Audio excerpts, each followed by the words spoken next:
Meal replacement terbaik yang you boleh jumpa dekat Malaysia, saya akan cerita dalam video ni. Tapi sebelum tu, follow saya dulu, komen bakar lemak dan klik semua button belah kanan anda. Okay, ramai orang memilih cara untuk berpuasa ataupun menggantikan makanan dia kepada makanan yang boleh bakar lemak. Contohnya setengah orang dia tak makan nasi kan, so dia makan sayur je. Penatlah juga makan sayur, bukan tak okey kan. Kalori dia memang sangat rendah, kadang 5 kalori je. Tapi masalah dia apa? Jadi tenaga tak ada, kita rasa flat, ada orang sampai rasa pening-pening dan dia akan bagi you punya performance harian tu akan jadi masalah. So saya cadangkan satu jenis protein shake yang boleh jadi meal replacement.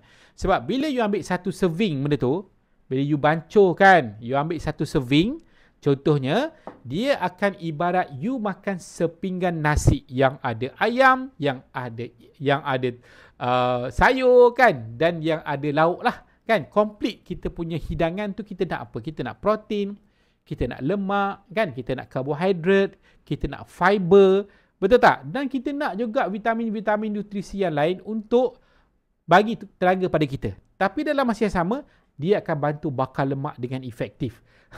Ini adalah protein shake yang memang sangat efektif. So, kalau you nak dapatkan protein shake yang macam ni, you nak skip makan. Pagi biasanya senang orang skip, tapi tengah hari perut dah start berkeroncong.